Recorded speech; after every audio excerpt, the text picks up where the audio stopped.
เอามาส่งค่า iPhone iPad หรือว่าสินค้า iOS ในขนมเพราะอะไรดี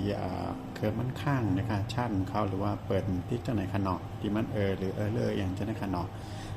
ล็อกไล่แก้ไขมันในขณะเขากดจังไหนครับเพราะเป็น iPhone ที่มีปุ่มโฮมในขณะอันนี้เป็นปุ่มเพิ่มเสียงลดเสียงในขนมกด1 กัมค่ะแล้วก็กดปุ่ม power ข้างไว้ในขนมค่อยเขาเราเขาเฮ็ดไว้ในคณะเขาได้สร้างเฮ็ด1 กัมนะ1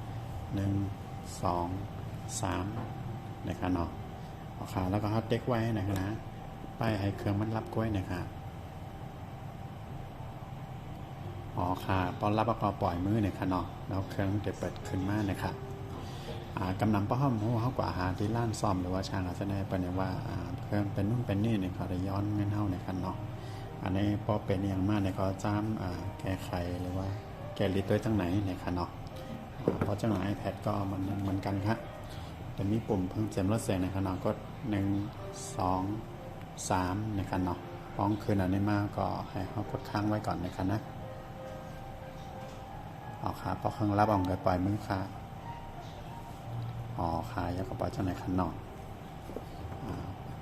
เขาว่าฮาร์ดรีเซ็ตในขณะข้อมูลมาให้ค่ะน้องมันก็ว่าเขาเคลียร์แรมเคลียร์อย่างมันจาก Android เนี่ยนะคะน้องออกคามอกหน้าครับมาส่งครับ